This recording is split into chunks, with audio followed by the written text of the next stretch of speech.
Bem-vindos ao quinto episódio do Partindo do Passado, o podcast do Núcleo de Estudantes de História da Universidade de Évora.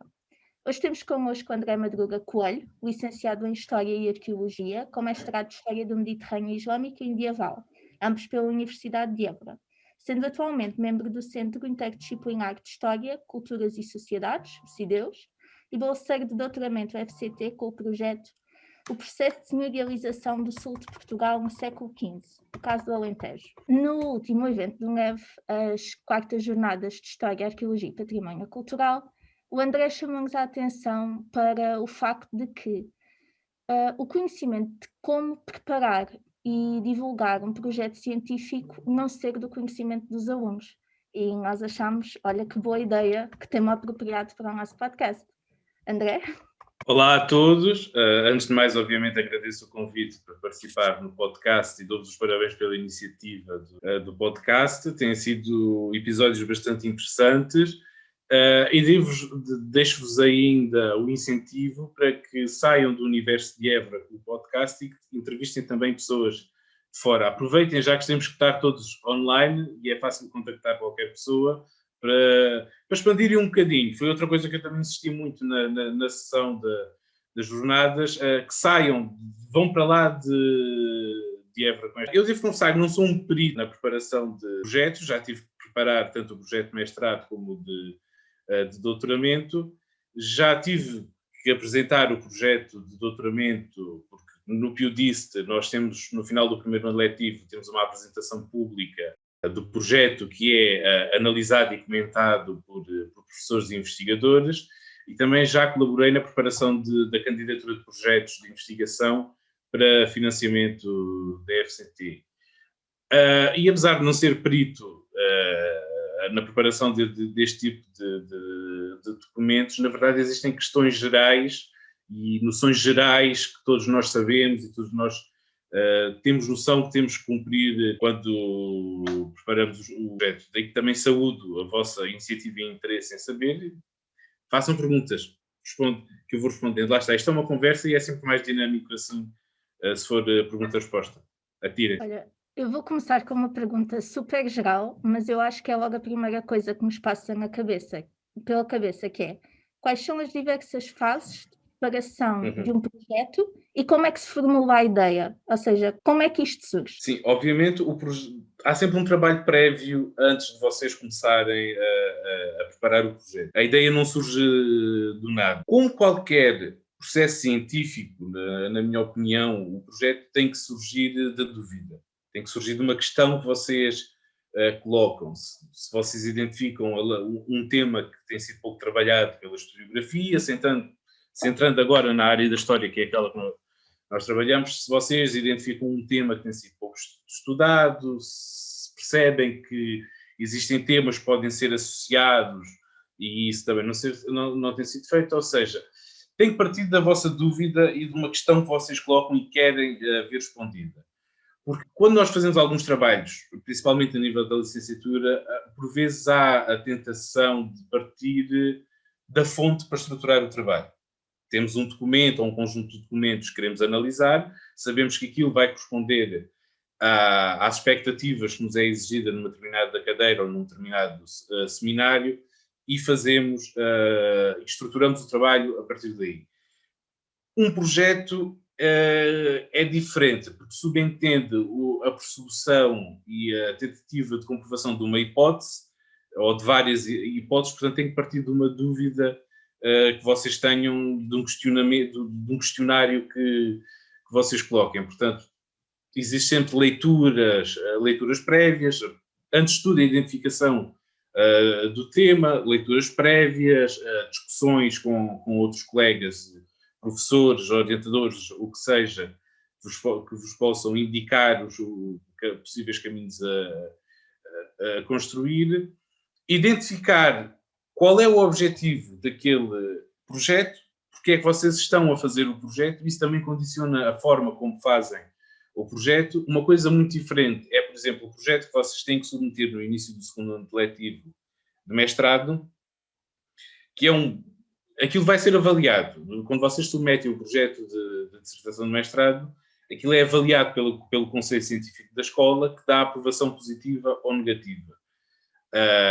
Outra coisa é quando vocês preparam um projeto que vai no âmbito de um concurso para financiamento, seja uma bolsa de doutoramento, seja financiamento para um projeto. Aí as lógicas aí são diferentes. Vocês têm que saber vender o peixe, por assim dizer. Têm que saber mostrar qual é o valor do projeto. Tem que ter um discurso ligeiramente... Nessa linha de ideias, tenho curiosidade também em perceber como é que nós concorremos com um projeto para financiamento, porque uma coisa é, por exemplo, uma tese de mestrado ou doutoramento em contexto de licenciatura, e outra é concorrer a esse projeto a financiamento. Existem sempre várias, nós usamos o termo em inglês, calls, existem sempre vários concursos. A FCT, por exemplo, para o financiamento de projetos, mas mesmo para as bolsas de doutoramento, ou até para a contratação de emprego científico, também têm que submeter um projeto. Normalmente abre concursos com alguma periodicidade. Nós sabemos mais ou menos em que altura do ano é que aquele concurso os concursos vão abrir. Depois existem outros tipos de financiamentos. A Fundação Carlos Gulbenkian, por vezes, também abre concursos. A União Europeia, aliás, a Comissão Europeia, também abre concursos. Esse é quase o Eldorado da investigação em Portugal. São as bolsas da ERC, do European Research Council, do Conselho Europeu de Investigação, e de facto, muitas vezes, apesar do concurso poder ser nacional, como os concursos da FCT, no caso das bolsas de doutoramento não, mas no caso dos projetos, o júri é internacional. Portanto, não há, no último concurso de projetos de investigação, por exemplo, não havia portugueses no júri. Portanto, mesmo a forma como vocês apresentam o projeto tem que ser adequada para que alguém que não conhece a realidade que vocês estão a trabalhar, sobre a qual vocês querem aprofundar no projeto, tem que saber construir de maneira a que essa pessoa tem que partir do princípio que não sabem nada. E, portanto, tem que vir tudo, tintim por tintim, o que é que vocês vão apresentar. Mas mesmo nas bolsas de doutoramento, em que o júri é nacional, vocês também têm que assumir que a pessoa pode... Por exemplo, no meu caso, o meu projeto é de História Medieval, mas até quem avaliou foram 2 modernistas, em 2015, quando eu me candidatei. Mas pode ser alguém de História Medieval, mas não trabalha aquele tema necessariamente e não tem necessariamente que perceber muito do tema. Portanto, tem que partir sempre do princípio que apresentam as bases da realidade que vão trabalhar, do tema que vão trabalhar, e a partir daí como é que o vosso projeto é inovador dentro daquilo que tem sido feito. Mas normalmente sim, para concorrer em financiamento há um concurso a que respondem. É muito raro, e eu não conheço casos, em que seja uma candidatura espontânea, em que a pessoa que tenha um projeto que queira desenvolver e envie para um centro de investigação. Até porque tudo isto são financiamentos públicos.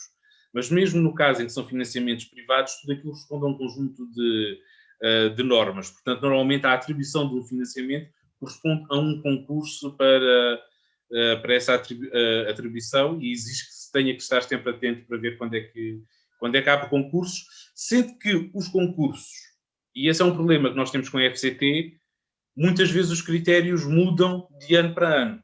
E essa é uma crítica que nós fazemos sistematicamente a FCT, porque cria instabilidade no sistema científico. Muitas vezes os critérios de 2020 podem não ser os mesmos de 2021. Tem que ter sempre cuidado a esses pequenos detalhes. Se calhar, a um nível mais pessoal, especificamente no teu caso, como é que tu optaste por trabalhar mais a nível de metodologias? Como é que dividiste as várias fases do projeto? Os projetos, normalmente, mesmo aquele que vocês registram em mestrado nos serviços académicos, eles têm um formulário próprio. No caso dos projetos, vocês podem fazer o download do site da universidade desse formulário. O formulário tem diferentes campos para serem preenchidos com limite de caracteres, não pode ser um texto livre, tem sempre uma limitação. No caso das bolsas de doutoramento, também é um formulário que vocês têm que preencher online, neste caso não é um PDF que vocês preenchem e enviam, é mesmo uma estrutura no site da FCT que é preenchido. E normalmente estes formulários têm sempre 4 áreas em geral. A FCT agora tem formulários novos que não eram os que tinha na minha altura, mas a ideia continua mais ou menos a ser a mesma. O formulário é sempre composto, vocês têm que responder sempre a 4 questões, que é o quê, como, porquê e quando. Ou seja, há sempre uma área de sumário em que vocês dizem de forma breve o que é que querem trabalhar, fazem um pequeno resumo do que é o projeto, o como, depois já é uma descrição detalhada do tema, da metodologia que vão utilizar, as fontes que vão utilizar, alguma bibliografia, de que forma é que a bibliografia influenciou a definição do tema, o porquê é um estado da arte, e o estado da arte aqui também é preciso fazer um esclarecimento, porque por vezes o universo anglo-saxónico tem um entendimento do conceito de estado da arte que não é o estado da arte aqui. O state of the art, muitas vezes, no universo anglo-saxónico, é a tecnologia de ponta. É a última coisa as últimas coisas que foram feitas sobre um determinado assunto, sobre um determinado tema. Por exemplo, aquele computador é state of the art, ou seja, é o topo da tecnologia daquela área. O estado da arte aqui é uma revisão do que já foi feito sobre um determinado tema.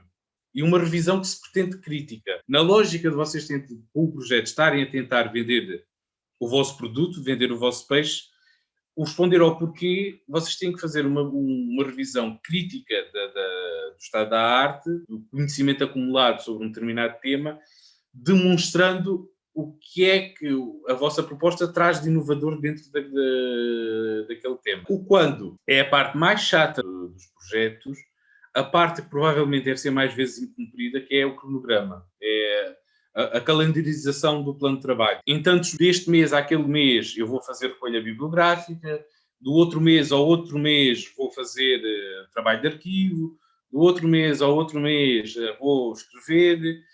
Tem que vir logo tudo planeado à partida, porque tanto no caso do mestrado e no caso dos doutoramentos também, vocês anualmente têm que apresentar um relatório à universidade, que também tem um formulário próprio para ser entregue, onde têm que demonstrar que estão a cumprir o plano de trabalhos que foi definido inicialmente, que estão a cumprir os timings todos, os prazos todos que tinham definido. Óbvio, como eu disse, isto é a coisa mais incumprida, provavelmente, num projeto. Portanto, é sempre fácil justificar porque é que alguma coisa não foi cumprida, mas tudo remete depois nesses relatórios anuais para o projeto inicial. O projeto funciona quase como um guião do vosso trabalho nos anos seguintes.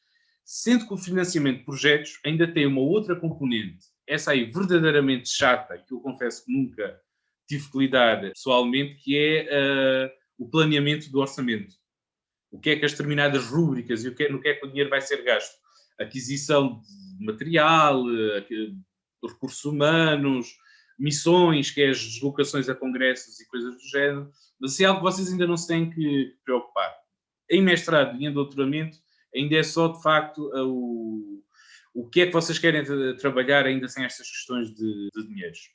Estavas a falar das dificuldades que surgem da calendarização e, por acaso, eu estava aqui a pensar que essa era uma das minhas questões, que era o que é que tu achas que em todo este processo é a maior dificuldade para quem está a desenvolver o projeto? Há várias dificuldades de ordem prática quando nós depois tentamos colocar o projeto em curso, quando tentamos conduzir o projeto. E eu falo-vos como um investigador, como alguém que fez o percurso todo na Universidade de Évora, continuou a viver no Alentejo, portanto aqui também entra a dimensão do que é tentar fazer investigação do interior. Há sempre questões de ordem prática, como o acesso à bibliografia ou à documentação. Em qualquer momento da nossa vida, nós temos que passar um período em Lisboa para consultar a Biblioteca Nacional ou o Arquivo Nacional da Torre do Tombo. O material não existe em Évora, neste caso. Deveria haver, porque a Biblioteca Pública, não sei se sabem, tem o estatuto de depósito legal como a Biblioteca Nacional, ou seja, tudo o que é publicado vem para aqui. A questão é que não existe espaço para colocar tudo como na Biblioteca Nacional. Por isso, não dá para consultar. Depois existe documentação que só está na Torre do Tombo. Para o período medieval, que é aquele que eu trabalho, a Torre do Tombo tem feito um grande investimento de colocar a documentação online, digitalizar e colocar online. As chancelarias estão online, a leitura nova está online, ou seja, existe um substrato que quase todos os medievalistas usam, conseguimos aceder através da internet. Mas há sempre documentação que nós temos que consultar. E aí entra os problemas de eu quero apanhar o comboio para ir a Lisboa fazer a investigação e o comboio não aparece. Por exemplo, arquivos municipais no Alentejo são muito poucos aqueles que estão bem organizados e que têm catálogos online e que têm instrumentos de trabalho que nos permitem planear a ida ao arquivo. Mas pode acontecer, como aconteceu várias vezes aqui com o arquivo da sede de Évora, por exemplo, não um arquivo municipal, mas um arquivo eclesiástico, a funcionária não está, ou a funcionária chega mais tarde para abrir a porta. Há uma série de questões práticas que parecem anedóticas e às vezes para quem está na FCT ou noutro sítio encara aquilo como desculpas esfarrapadas para justificar a dificuldade do trabalho, mas que na verdade condicionam muito a forma como nós conseguimos desenvolver o projeto. Teses que só estão na Biblioteca Nacional, porque aí de facto as teses só aquilo que é chamada bibliografia cinzenta, que não são trabalhos publicados nem são manuscritos, mas são um meio termo entre as duas coisas, que aí só vai mesmo para a Biblioteca Nacional. Nós não conseguimos aceder, temos que ir a Lisboa perder o dia. Obviamente tudo isto comporta gastos, portanto é difícil fazer o trabalho de investigação, de prosseguir um projeto e prosseguir um trabalho de investigação.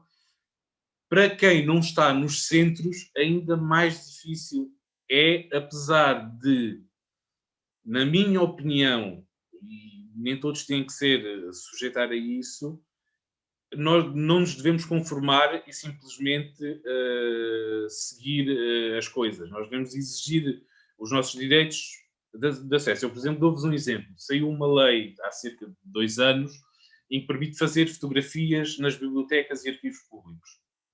Temos só que informar o funcionário que o vamos fazer.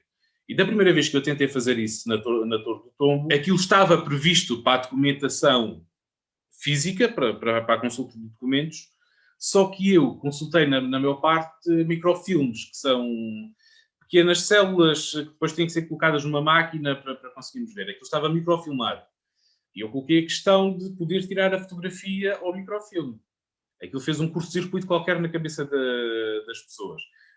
Mas o microfilme, mas está ali a bobina, para que é que quer tirar as fotografias? Eu expliquei, eu sou da região de Beja, tenho imensos problemas para chegar a Lisboa, não tenho dinheiro para estar a vir uma semana inteira todos os dias, prefiro concentrar o trabalho num dia para conseguir fazer a recolha de informação para trabalhar depois em casa. Por isso, mesmo quando se confrontam com essas dificuldades, exijam que os vossos direitos sejam cumpridos e que aquilo que facilita o vosso trabalho seja cumprido, de digitalizações a um arquivo, sei lá, do Minho, se querem ver só um documento ou dois, ver se eles facilitam tirar uma fotografia e enviar-vos a reprodução. À partida, pelo menos os arquivos públicos já costumam ter este serviço previsto, mas tentarem sempre ultrapassar e não se conformar com os nãos que vos vão dizer. Um outro problema que eu não tive, mas sei que muitos investigadores em história têm, é quando fazem o pedido de consulta de um documento e de repente percebe-se que o documento está em mau estado. E eles só percebem aquilo, curiosamente, no momento em que vão buscar o documento para a consulta. E depois colocam um embargo à consulta do documento. E a pessoa está semanas a pedir para consultar o documento. O documento pode ser essencial para a prossecução do projeto e é incontornável. Então anda-se semanas naquela luta, mas tem sempre que se insistir por conseguir fazer. Se não, fazer as coisas, pelo menos para quando se tenha que prestar contas pela prossecução do projeto e do plano de trabalhos, se acomode uma certa flexibilidade no cumprimento. Isso, hoje em dia, é algo extremamente necessário. Com a pandemia, nós não podemos consultar arquivos nem bibliotecas, não podemos fazer o trabalho como normalmente. Está a haver alguma resistência, principalmente com o segundo confinamento, em dar alguma flexibilidade de prazos e pagamentos em relação a estas coisas, mas temos que continuar sempre a bater com o pé para conseguir, porque temos o direito a fazer as coisas com todas essas dificuldades, e no caso de uma pandemia, que nós não temos culpa nenhuma disto estar a acontecer, isso tem que ser acautelado e previsto.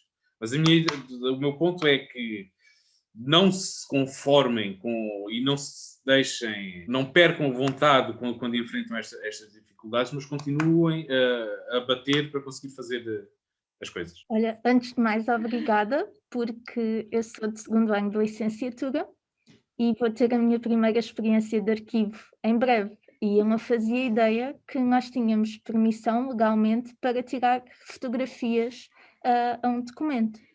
Não sei se queres fazer a questão. Pronto, eu por acaso tinha uma questão que vinha mesmo ao encontro daquilo que estás agora a falar de o que é trabalhar com estruturas especialmente municipais ou mesmo arquivos nacionais ou bibliotecas. Acho que respondeste mais ou menos à pergunta, que é, de facto, aquilo que é mais difícil no projeto é depender de todas estas estruturas e ter acesso, ou que esse acesso não seja negado ou seja restrito. Portanto, existe algo, por exemplo, quando nos candidatamos a um projeto e encontramos essas barreiras das quais dependemos e não conseguimos ultrapassar, existe algo que nos dê uma ajuda ou que nos permita justificar, por exemplo, atrasos no projeto, ou o que é que se faz nesse caso não consigamos avançar no projeto por algo que não depende de nós? O que é que tu farias neste caso? Quando vocês entregam os relatórios anuais dos projetos, normalmente vem com o parecer do orientador e do co-orientador. Por vezes dá a ideia de quem deve fiscalizar nem sequer lê o relatório, lê só os pareceres para ver se está tudo em ordem. Aquilo, quando há uma derrapagem ou algum problema deve ser feito, é falarem, se tiverem abertura para isso, falarem com os orientadores, para que eles, nos próprios pareceres, também falem do assunto, o problema transpareça no parecer e o orientador também dê uma justificação ou comprove a justificação que vocês dão para esse problema. Porque o orientador também faz um bocadinho não só de orientador e de nos orientar na investigação, mas um bocadinho de fiscal. É o primeiro responsável por nós cumprir o segundo, primeiro somos nós, obviamente, mas o segundo responsável por garantir que nós cumprimos o plano de trabalhos. Portanto, à partida, se ele informa de que de facto houve problemas, que ele sabe que os problemas existiram e que isso condicionou o trabalho, não deveria haver problemas por parte das instituições, seja a universidade, seja a instituição financiadora, normalmente é quase sempre a FCT, mas mesmo que seja uma privada, a entidade deve sempre ser flexível nesse caso. O responsável, o orientador, também comprova que houve um problema. Eu não sei se há casos em que a instituição não acredita no que é nos pareceres. No meu caso, nunca houve problemas quando nós tínhamos que fazer esse tipo de justificações, mas o orientador é sempre o primeiro porto de abrigo e a primeira pessoa a comprovar que vocês tiveram essas dificuldades. E tem uma questão que é um bocadinho sensível e que tem também tem mais a ver com o valor da ciência e dos projetos que nós estamos a falar. Porque, especialmente na comunicação social, nas redes sociais, aparece muitas vezes o tópico de estes projetos têm financiamento público, logo são pagos pelos contribuintes.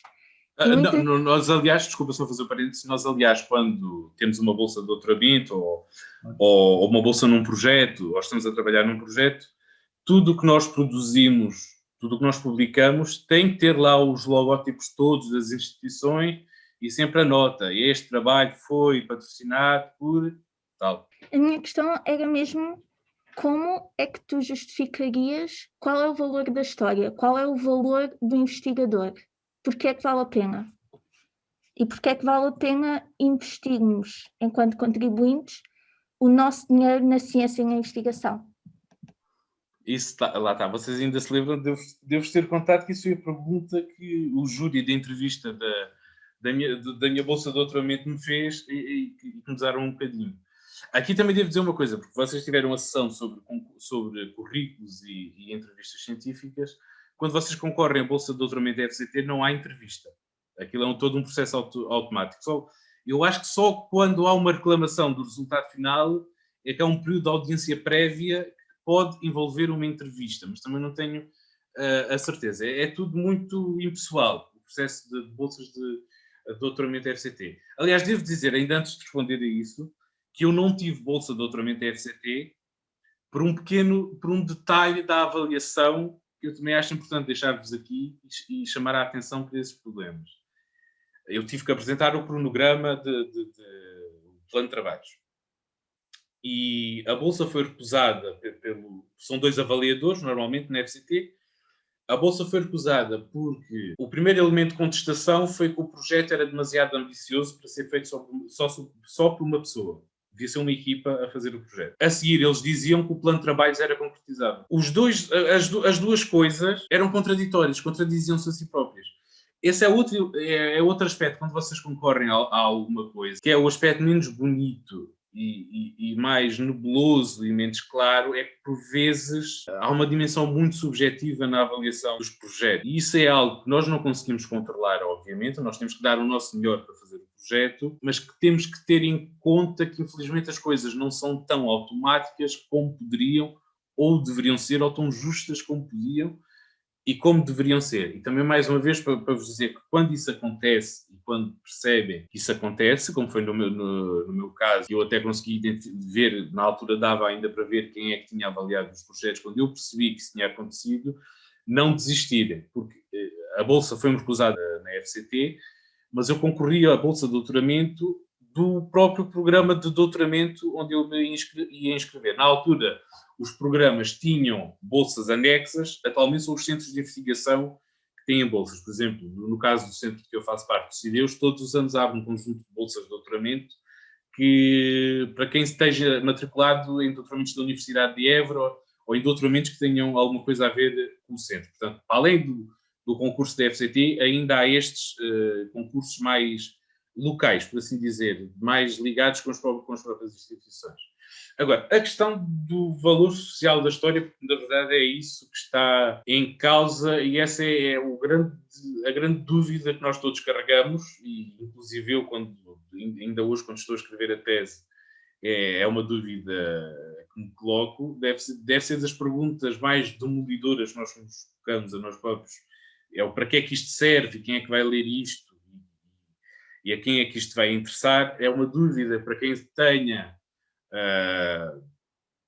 seja mais, como confesso é o meu caso, seja mais suscetível a alguma melancolia e a alguma desmotivação. Por vezes é difícil continuar a trabalhar quando nós nos confrontamos com isso. Eu, na altura, quando foi colocada a pergunta de como é que eu justificava o meu projeto aos contribuintes, porque há uma tendência atual muito generalizada que não tem só a ver com a história, que tem que ver com... A ciência devia seguir modas e devia seguir o que é a agenda mediática e a agenda pública e tudo mais. Devia estar de acordo com aquilo que é o interesse é o interesse imediato, com aquilo que é o imediato. E nós sabemos que ciência não tem que ser isso. A reflexão e a discussão em ciência e a construção de conhecimento em ciência têm os seus ritmos próprios que nem sempre correspondem totalmente aos ritmos do que é moda, do que é a agenda política ou social. Porque isso, na verdade, também é uma certa monetarização da ciência. É muito uma visão de que a ciência tem que dar dividendos e tem que dar lucro a curto prazo. E, por exemplo, foi um relatório feito no âmbito de uma reunião do Conselho de Ministros em novembro de 2020, em que eles consideravam que a ciência em Portugal era pouco estimulante do ponto de vista económico, porque estava demasiado focada na acumulação do estoque de conhecimento. E é a mesma expressão que eles usam, estoque de conhecimento. Como se fosse os arrumos de um supermercado ou qualquer coisa do género. E isto é preocupante quando nós percebemos que é algo tão importante como o Conselho de Ministros a fazer uma consideração destas, porque, em última análise, são eles que definem os orçamentos públicos para tudo. Por isso, às vezes, é quase uma luta em glória de nós tentarmos, e nós temos confiança, temos a nossa noção de confiança do que estamos a fazer, e de tentar prosseguir quando sabemos que às vezes a maré quando o rio vai, quando estamos contra a corrente. E eu, na altura, o júri colocou-me essa questão de como é que eu justificava junto dos contribuintes, e eu, para explicar, o meu projeto de tese é sobre o estudo do regime senhorial no Alentejo. E na altura, a justificação que eu dei foi porque, estudando o regime senhorial no Alentejo, percebia-se que também era semelhante ao que acontecia do lado castelhano, do outro lado da fronteira com Castela. Portanto, dava para encontrar elementos comuns entre os dois reinos. Esses elementos comuns contribuíam para a noção de que aquilo que nos aproximava era mais do que existiam elementos comuns na forma de governação nos dois reinos, que esses elementos comuns podiam contribuir para a constituição, aquilo que é uma intenção europeia, que são a constituição de eurozonas, zonas transfronteiriças comuns,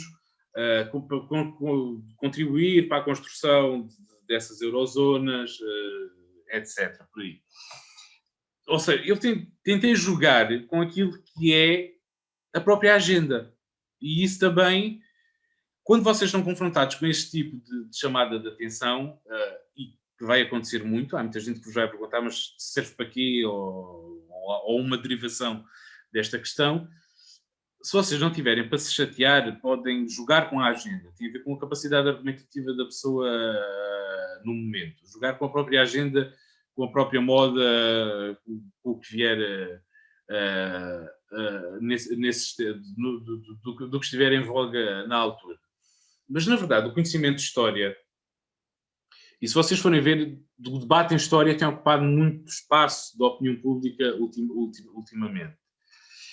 E aí tem a ver com algo que eu acho que é muito importante, e que mesmo para vocês que ainda estão em licenciatura, porque isto tem que partir da vossa própria reflexão sobre o que é a história e o que é fazer história.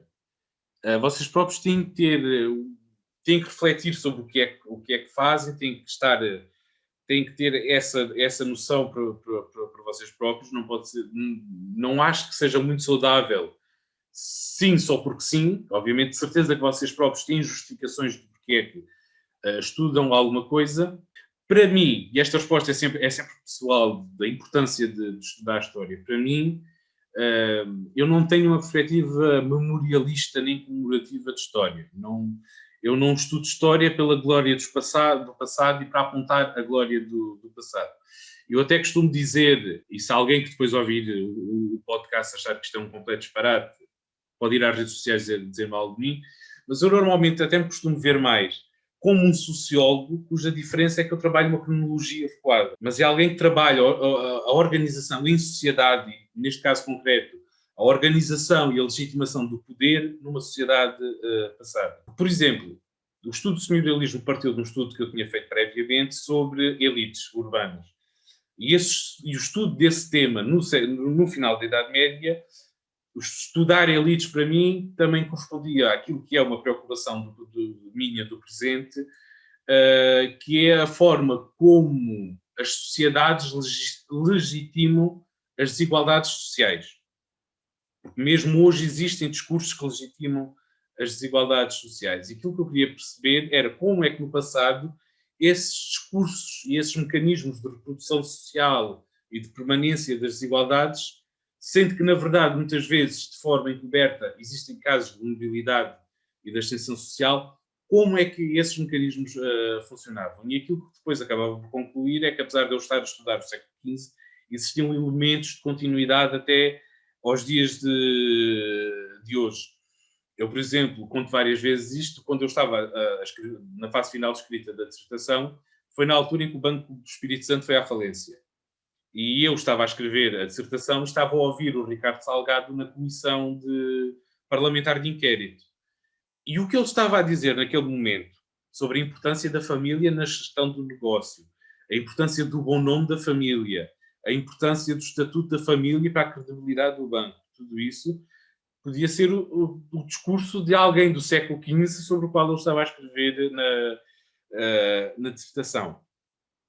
Portanto, estudar história não é estudar história por si, não é estudar história só por uma coisa muito valorosa, uma época de ouro que aconteceu no passado. Estudar história é olhar para o presente com a profundidade que o conhecimento do passado nos dá, com a perspectiva de que as coisas nunca são lineares, de que a forma de organização da sociedade muitas vezes esconde características estruturais que podemos achar que são grandes novidades ou que é um problema dos nossos dias, mas que são características que já conheciam há 500, 400, 300 anos. Portanto, é sempre um pé em cada parte, um pé no presente, mas um pé no passado.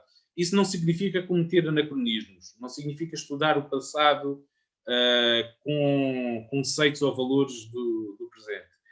Significa, sim, existir uma série de temáticas e de questões que nós nos tocamos hoje em dia e que também têm validade quando nós estudamos o passado. Se vocês responderem isto a alguém que vos diga como é que isto se justifica aos contribuintes, pode não servir, porque os contribuintes, muitas vezes, coitados, até porque nota-se muito nestes debates sobre história que têm existido na opinião pública nos últimos tempos, existe muito uma noção da existência de uma verdade oficial e de um discurso oficial.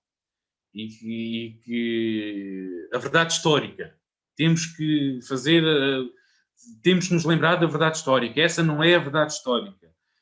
Mas o que é, afinal, a verdade histórica? E para quem tenha um percurso em história, ainda mais, vocês têm que ter essa consciência de que aquilo que vocês fazem de investigação hoje é investigação científica fundamentada, mas contribui, na verdade, para aquilo que é um debate mais alargado da sociedade, que é como é que nós vivemos em comunidade. Esperando ter respondido aos vossos anseios. Nunca é fácil. Perfeitamente. E acho que não podíamos terminar em melhor nota. Porque esta é uma temática que acho que dava para passarmos aqui um dia inteiro só a esclarecer questões, não é? De jovens de licenciatura, mas eu acho que esclareceste muitas delas e também tivemos uma visão mais pessoal e de alguém que já passou por isso, de que é estar envolvido num projeto científico. Portanto, muito obrigada, André. Ora, eu que agradeço e qualquer coisa que precisem, já sabem. O meu e-mail também está no site da universidade e em qualquer sítio, basta contactar. Obrigada.